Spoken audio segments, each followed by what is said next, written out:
Hello bachcho, let's read the question. So question says that an aqueous solution,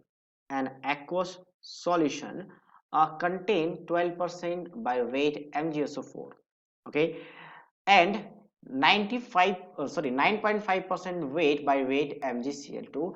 If the sulfate dissociate up to 180% and chloride dissociate up to 60%, the boiling point of the solution in the Kelvin if is kb of the water is given 0.785 Kelvin kg per mole is basically. So क्या बोला कि अगर एक aqua solution है 12% of NgSO4 है तो ये कह सकते हैं कि 12 ग्राम ऑफ MgSO4 है, ठीक है, इन 100 ग्राम सॉल्यूशन, ये कहा जा सकता है।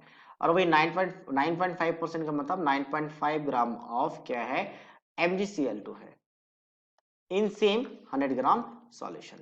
तो टोटल की बात करें तो टोटल मास कितना हो गया, टोटल मास आपके पास यहाँ पे 12 प्लस 9.5 कर लेते हैं, तो इसको अगर सब्ट्रैक्ट करेंगे तो मुझे सॉल्वेंट का मास पता चल जाएगा, वो हो जाएगा 78.5 ग्राम ऑफ वाटर, क्योंकि आपके जो सॉल्यूशन बना हुआ 100 ग्राम का किस में बना हुआ है, इन 100 ग्राम सॉल्यूशन।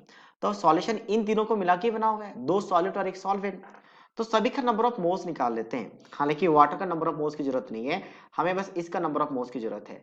ये 12 डिवाइडेड बाय इसकी मास की बात करें तो मैग्नीशियम का होता है 24, सल्फर का 32, ऑक्सीजन का 16, सभी ऐड करने के बाद 120 आ जाता है, तो ये आ गया 0.1। इसका नंबर ऑफ मोल की बात कर लेते हैं, तो इसके लिए फिर मैग्नीशियम का 24, क्लोरीन का 35.5, एक क्लोरीन का, तो टोटल ऐड करने के बाद ये वैल्यू आ जाता है 95, तो ये भी आ गया आपका 0.1। अब हमें पूछा है क्या है यहाँ पे basically boiling point of the solution, तो उसके लिए हम क्या करेंगे, एलिवेशन इन बॉइलिंग पॉइंट का फॉर्मूला लगाएंगे, and that is equals to क्या होता है, van't Hoff factor into K b into molality. तो केवी तो सबके लिए सेम है, केवी को हम बाहर कर लेते हैं। और मोलरिटी की बात करें तो मोलरिटी का फॉर्मूला क्या होता है, moles of solute divided by mass of a solvent in KG. तो सॉल्वेंट तो दोनों के लिए सेम है, तो वन ऑफ फैक्टर और एन जो है वो डिफरेंट है दोनों के लिए, नंबर ऑफ मोल्स, तो ये दोनों अलग अलग से पुट कर लेंगे, तो -0.785 आ गया। और वेट कितना आपके पास, सो वेट इज बेसिकली 78.5 है, ग्राम में है इसलिए हम ऊपर 1000 से मल्टीप्लाई करेंगे ताकि ये केजी में आ जाए, क्योंकि यहाँ पे केजी में रखा जाता है। अब पहला नंबर ऑफ मोल्स 0.1 है, तो इसका वांट ऑफ फैक्टर कितना होगा, वांट ऑफ फैक्टर कैसे निकालते हैं, तो ये बेसिकली ब्रेक हो जाएगा as a Mg+2 and SO4-2 में। तो वांट ऑफ फैक्टर का फॉर्मूला होता है 1 plus of n-1 into alpha, n होता है नंबर ऑफ आयंस, तो यहाँ पे 2 आयंस है तो यहाँ पे 2 रखेंगे, 2 - 1 1, तो 1 प्लस ऑफ अल्फा। अगर अल्फा की बात करें तो कितना परसेंट गिवन है यहाँ पे, 80%। 80% का मतलब यहाँ पे फर्स्ट वैल्यू रखना है, तो 80/100 मतलब 0.8, तो ये आ गया 1.8।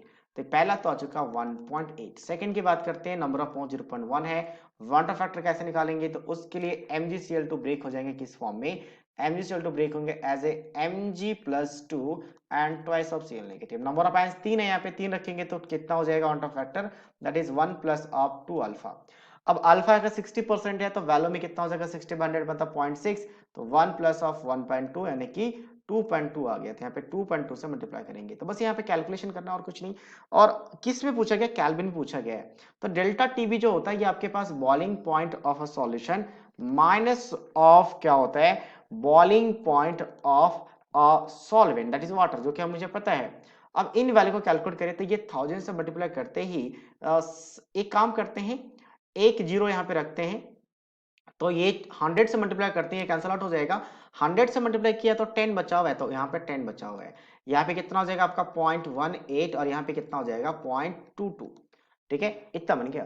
तो 8 और 2 कितना हो गया, 10 हो गया, तो कैरी 1 और 0.4 आ गया, तो बेसिकली कितना आ गया 10 इंटू 0.4 आ गया, तो यहाँ पे आपके पास 0.4 आ जाएगा, 0.4 नहीं 4 आ जाएगा, टोटल ओवरऑल कितना आ जाएगा 4 केल्विन।